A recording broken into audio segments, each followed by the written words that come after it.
roubar um banco não é só um crime. Entrar, sair, não ser pego depois, é também um ato de imaginação. Isso é mais do que um assalto e sabe muito bem. É um poema inconcluso.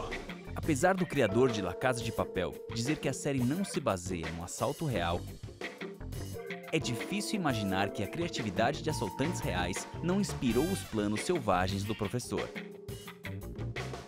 Aqui vão os roubos a bancos mais audaciosos da vida real que usaram métodos diferentes e até criativos.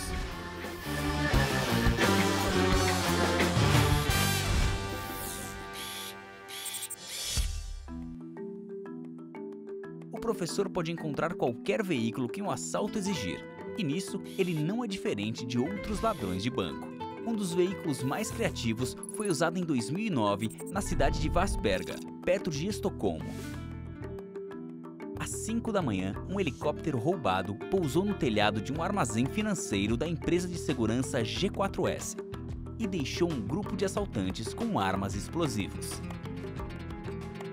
Além de invadirem os cofres, os ladrões e seus comparsas conseguiram imobilizar as forças policiais.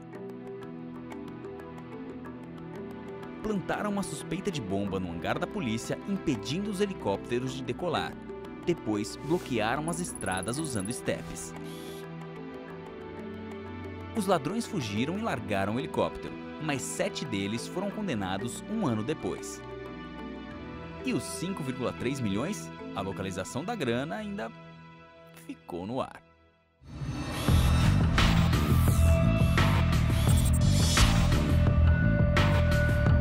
Enquanto um assalto aéreo chama a atenção, um ladrão de banco pode chegar longe com uma jogada sólida e subterrânea. Repare como o professor e seu bando passam muito tempo cavando. É difícil escolher só um assalto com túnel, porque todos são fascinantes. Mas o roubo do Banco Central brasileiro na cidade de Fortaleza se destaca pela grandiosidade e criatividade.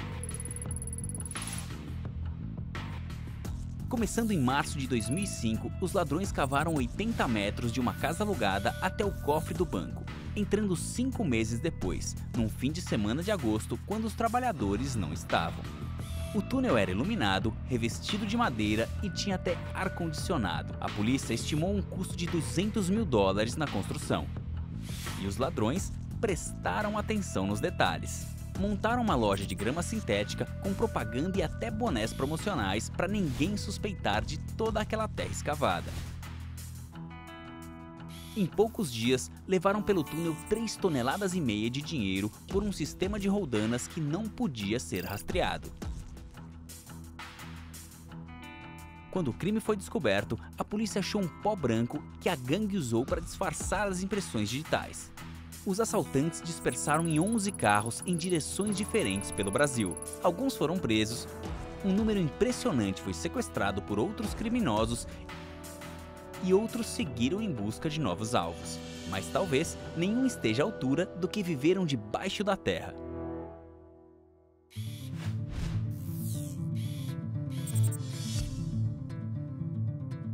Ainda não terminamos de falar dos brasileiros. Como o professor demonstrou mais de uma vez, um velho ladrão pode bolar um novo assalto. Só precisa imaginar uma nova identidade. Foi exatamente o que aconteceu em São Paulo em 2011. Um grupo de 12 homens passou pela segurança numa filial do Banco Itaú, no centro financeiro importante. Usavam o mesmo uniforme e falavam que iam substituir os móveis, o que fazia sentido. Os guardas sabiam que o banco estava mudando a decoração, mas lá dentro, os moveleiros forçaram o guarda principal a desligar os alarmes e abrir a porta para outro grupo armado com ferramentas feitas para arrombar as caixas fortes do cofre. Sabemos de tudo que havia lá dentro. Só 5 das 120 vítimas registraram queixa. Mas sabemos que havia diamantes enormes, barras de ouro e uma coleção de relógios mais cara que um apartamento. Depois de 10 horas de pilhagem, eles até pediram fast food. Os ladrões fugiram e só depois descobrimos suas verdadeiras identidades. Alguns eram do mesmo bando que atacou Fortaleza 6 anos antes e voltaram para uma nova aventura.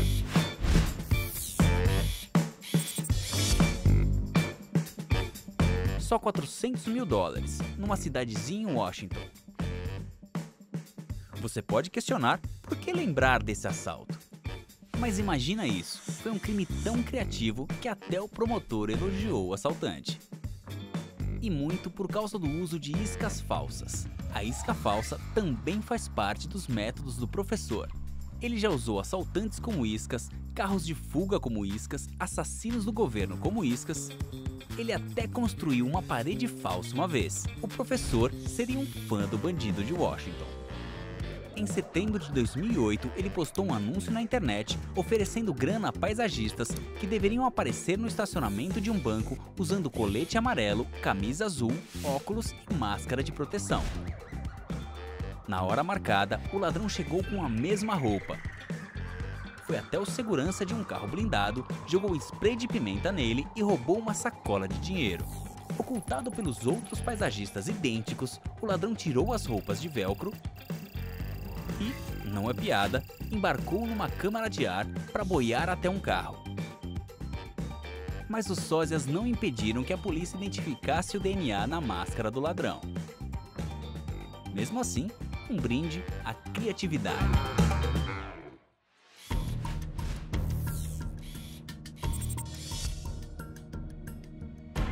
Um membro da equipe do professor às vezes precisa de muita paciência.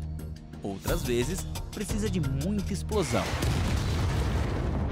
Em Beirute, em 1976, uma quadrilha imaginou um esquema que equilibrava serenidade com uma força bruta e explosiva, enquanto saqueavam o Banco Britânico do Oriente Médio.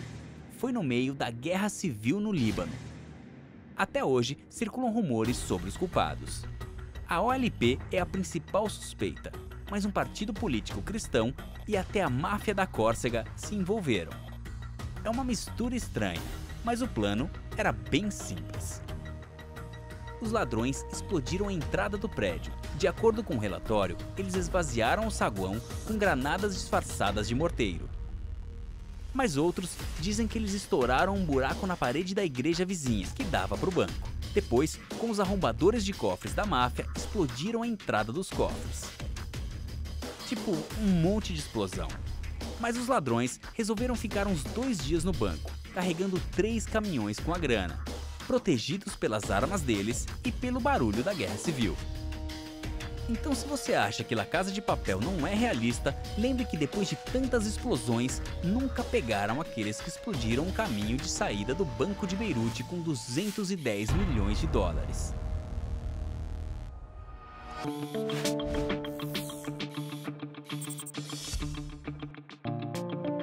Mas talvez você não queira fazer tanta bagunça. Para os mentores de assaltos mais brilhantes, existem um charme nos infiltrados. Podem trazer informação valiosa sobre o cenário ou sobre um potencial de sabotagem. Por isso, o professor usa essa tática e também a gangue que fez um dos maiores roubos de dinheiro vivo em tempos de paz. Foi numa pequena cidade em Kent, Inglaterra, perto de Londres, num armazém de dinheiro, uma espécie de depósito usado por bancos e distribuidores. Chefiados por um lutador de artes marciais, os ladrões convidaram um funcionário para se juntar a eles, que filmou todo o armazém por dentro com uma mini câmera no cinto. Eles sabiam que precisavam caprichar nos disfarces com tantas câmeras internas, e até contrataram um maquiador para criar próteses de nariz e queixo. Também sabiam que não entrariam sem autorização, então raptaram o gerente, a mulher e o filho para liberar a entrada do bando. O professor também já ameaçou um homem de família. Em qualquer lugar que você possa imaginar. Bom. Com os funcionários rendidos, os ladrões encheram um caminhão de dinheiro e fugiram com a grana só 1 hora depois. Que precisão! Do tipo que você só consegue com alguém infiltrado, segundo a polícia e os assaltantes. Do ponto de vista dos ladrões, esse foi um bom infiltrado, mas às vezes um infiltrado gera desconfiança no bando. A polícia procura por eles. O que não aconteceu em Kent, porque os ladrões deixaram várias pistas nas casas deles, inclusive um mapa do armazém com impressões digitais. Mas um infiltrado famoso apontou os culpados de um roubo milionário no aeroporto de Londres em 1983.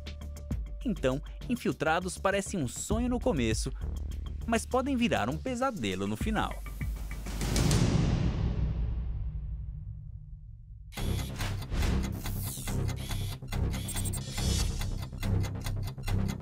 Dispositivos futuristas é o que se espera de um assalto sofisticado. Mas como mostra o professor, a baixa tecnologia também tem valor. Alta e baixa tecnologia foram usadas na Antuérpia em 2003, naquele que foi chamado o roubo do século. O alvo era o Centro dos Diamantes, um lugar seguro com um lucro anual de 54 bilhões de dólares. Eis a mente brilhante de um suspeito italiano. Como todo bom ladrão, primeiro ele reconheceu a área, alugou um compartimento que dava acesso ao cofre e concluiu que era impossível. O cofre estava protegido demais. Então, como foi que numa segunda-feira um guarda entrou no cofre e viu que tinham roubado 100 milhões de dólares em diamantes? É que em alguns meses o ladrão e seu bando elevaram o know-how tecnológico. Colaram numa parede uma mini câmera conectada a um dispositivo num extintor de incêndio ali perto. Tudo para filmar os guardas teclando o código para entrar no cofre. A câmera filmou o esconderijo da chave da porta. Mas a baixa tecnologia foi ainda melhor. O cofre tinha um alarme magnético. 2 ímãs que acionavam a polícia se fossem afastados por alguém abrindo a porta. A solução foi usar uma placa de alumínio. Ela foi fixada nos ímãs para eles não se afastarem. Os ladrões soltaram o alarme e se livraram dele. Dentro do cofre tinha mais. Um sensor de calor ameaçava o bando, mas de novo, eles deram um jeito. Na véspera do assalto, o líder jogou no sensor spray de cabelo, impedindo que ele detectasse as mudanças de calor. Foram pelo menos 8 dispositivos que os ladrões precisaram vencer. Às vezes, com ideias simples como fita crepe e isopor. Roubos a banco não usam só bugigangas de James Bond. Às vezes, um spray de cabelo resolve. Seja pelo céu ou pela terra, com alta ou baixa tecnologia, com disfarces ou iscas falsas, ou força bruta ou infiltrados, a vida real prova que há vários modos de bolar um assalto. Basta ser um pouco criativo.